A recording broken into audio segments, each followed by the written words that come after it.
de volta ao meu estúdio para poder te avisar que este vídeo tem muita informação, beleza?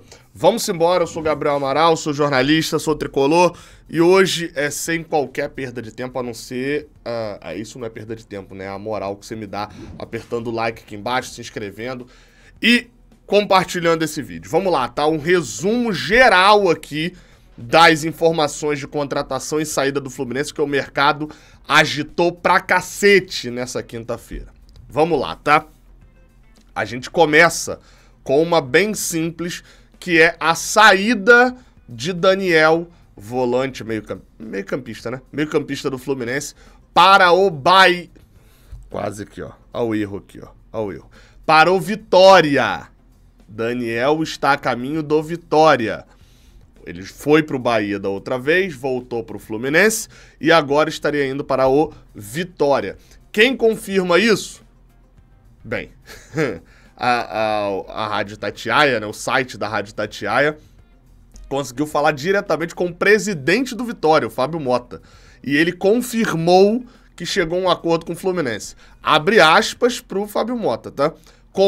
Compramos o jogador junto ao Fluminense. Serão 2 anos de contrato. Pausazinha aqui. Compramos requer grana, dinheiro, bufunfa, né? Então a gente tá falando aqui de grana entrando no Fluminense. E aí segue a fala dele aqui. Já vou falar sobre essa grana, inclusive.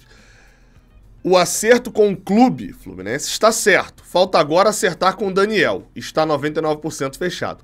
Eu acho muito engraçado o fato de que ele considera que 1% só é acertar com o jogador. Mas eu imagino que seja porque já está tudo certo com o jogador, falta mais questão de assinar contrato e etc, etc, etc.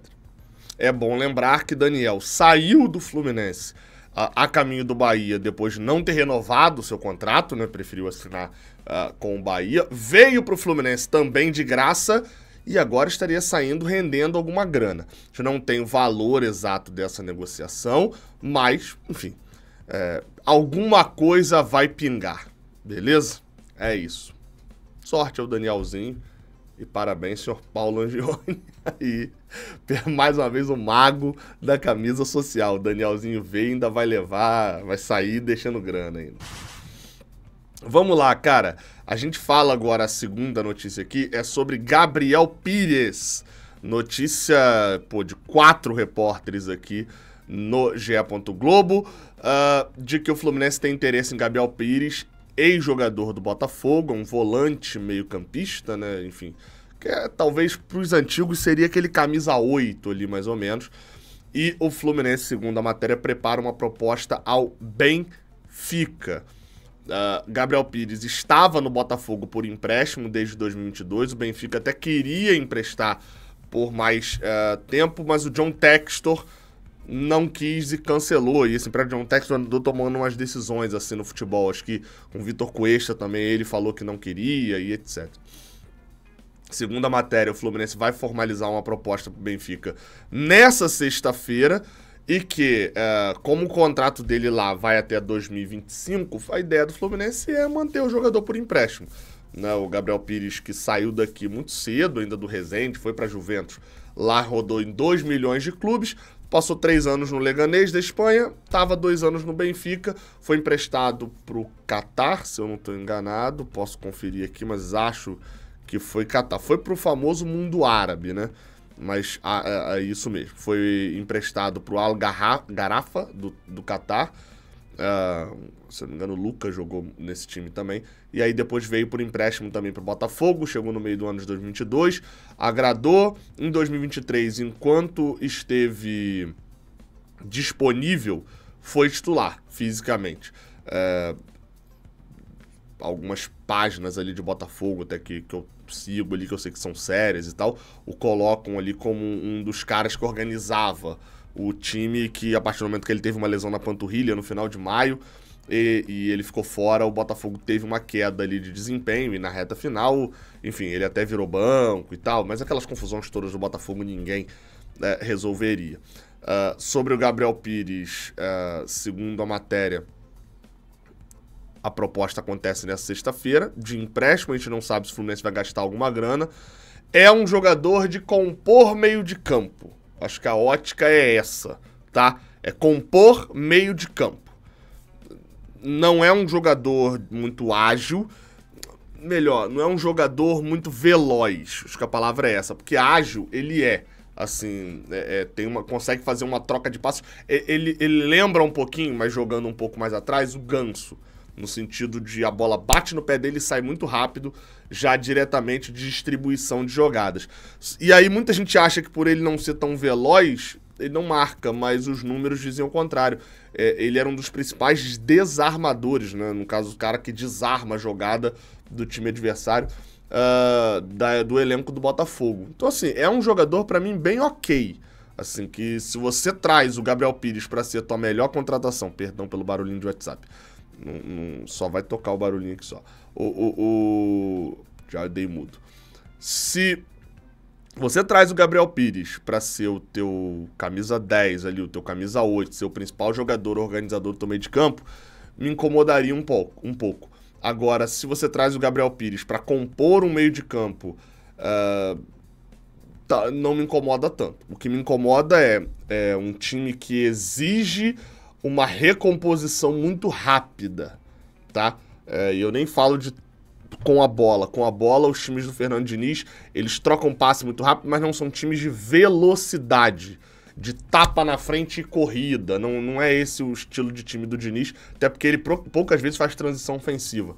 Mas é o tempo inteiro perdendo bola no ataque, com o time todo adiantado porque estava trocando passes e todo mundo correndo para trás. Gabriel Pires, Renato Augusto, Paulo Henrique Ganso, não são jogadores, né, eu pegando só esses três aqui como bode expiatório, que tem isso ali como seu principal fator, né? Eles podem fazer e tal, mas não é o principal fator deles. Me preocupa da onde essa montagem de elenco tá indo. Mas o nome em si, para compor o elenco do Fluminense, pode ser, dependendo do valor, obviamente, mas me parece bem ok. Seguindo com as notícias, a gente fala sobre Léo Xu. Segundo uma matéria do GE. Globo, o Fluminense fez uma proposta pelo Léo Xu e a gente deve ter aí essa resposta em breve. O Fluminense negocia com o Seattle Sounders, né, lá dos Estados Unidos, e o Fluminense abriu ali as conversas com o Seattle Sounders, para ter o ponta ex-jogador do Grêmio, tá? Ponta ex-jogador do Grêmio.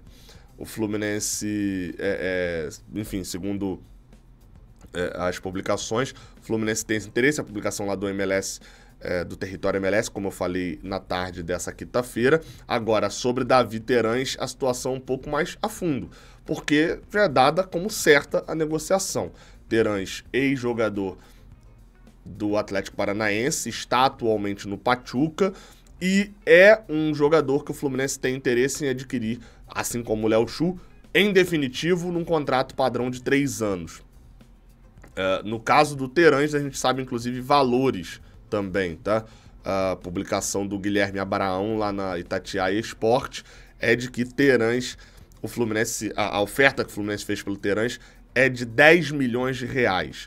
A gente até tem um tweet aqui de um produtor de conteúdo do Penharol, que inclusive me chamou a atenção, que diz aqui o seguinte, né? Ele fala, né, que Davi Terãs não deve vir, mas não significa automaticamente que vá Léo Fernandes, né, pro Penharol. Aparentemente o Terãs também estava sendo especulado lá no Penharol. E ele fala que são questões independentes. Por hora, o ex-Fênix, né, o Léo Fernandes, segue por empréstimo no Fluminense, emprestado pelo Toluca, que não é do mesmo grupo do Pachuca. E o Penharol, enfim, segue com a gente nada mais. Aqui agora ele até fala depois, né? Não significa que não vai vir, né? Que o Léo Fernandes não virá. Mas hoje é algo difícil. Porque ele fala que antes teria que rescindir com o Fluminense o tempo de empréstimo que tem. Isso aqui a gente sabe que se vier uma proposta o Léo Fernandes quiser, o Fluminense topa, né? Mas depois, além disso, o Toluca ainda teria que vender ou ceder por empréstimo para o Peñarol. Então o Terãs também tinha ali esse interesse ali, de certa maneira, também do Peñarol, e isso pode até afetar na negociação do Léo Fernandes. 2 milhões de dólares, 10 milhões de reais, foi a oferta que o Fluminense fez, a gente não sabe os percentuais.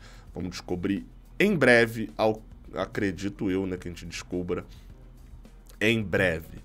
Vamos para a última notícia, porque o mercado colombiano decidiu falar do Fluminense. O Vitor Lessa animou o mercado colombiano, tá?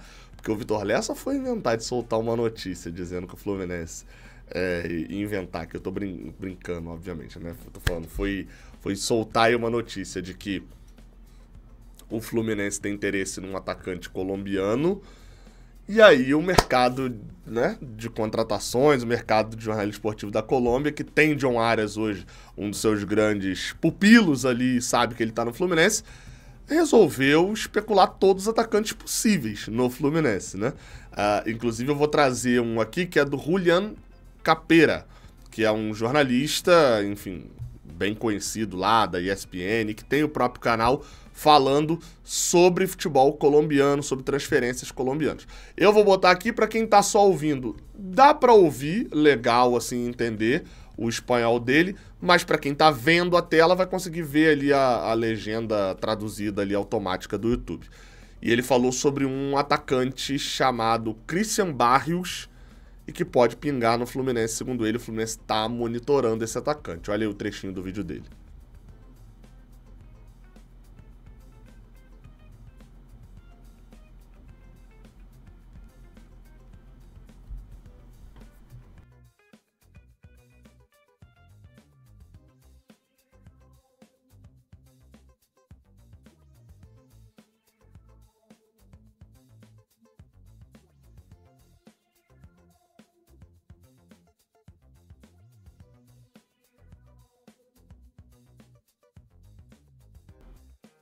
Algum colega no Brasil disse que estão seguindo na Colômbia um jogador, o senhor Vitor Lessa.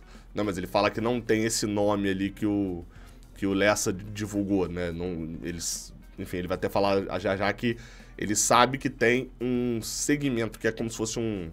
Tá seguindo, né? Tá monitoramento de um jogador.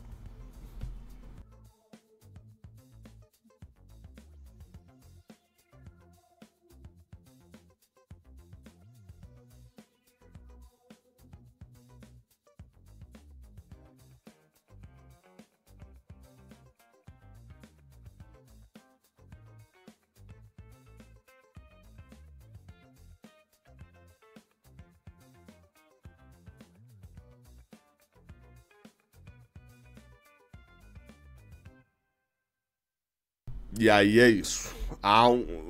Esse Christian Barrios, né, que ele citou, que joga hoje no América de Cali, né, é um jogador de... assim, eu não conheço, obviamente eu não conheço muito, né, não acompanho tanto, posso ir ali ver meia dúzia de números. Ele tem 25 anos, né, jogou muito tempo no Patriotas, inclusive com o John Arias, lá no Patriotas também. Chegou a ser contemporâneo ali durante um tempo. Ele foi pro América de Cali agora esse ano, ou seja, fez meio que um caminho igual ao do John Arias, só que o John Arias foi pro Santa Fé. E em 48 jogos fez 12 gols. É um número ok ali, considerando um centroavante do América de Cali, né? Gols importantes, ele meteu 2 gols no Atlético Nacional, que é sempre um jogo muito complicado, meteu o gol em outro jogo também, jogando pelo América de Cali, enfim, então fez gol em clássico, né? Num 5-2 que o América de Cali meteu no Deportivo Cali, ele meteu 2 gols. Então, assim, é um atacante, né, que pelo menos entregou ali os seus gols ali dentro de uma temporada. Mas não tenho muito mais informação. Se avançar além de um monitoramento, aí a gente vai buscar informação sobre o jogador, beleza? Olha, falei de não sei quantos jogadores, reforços e etc, porque aparentemente tá indo tudo muito animado. Beleza? Tamo junto. Não esquece de deixar o like aqui embaixo. Até a próxima. Valeu.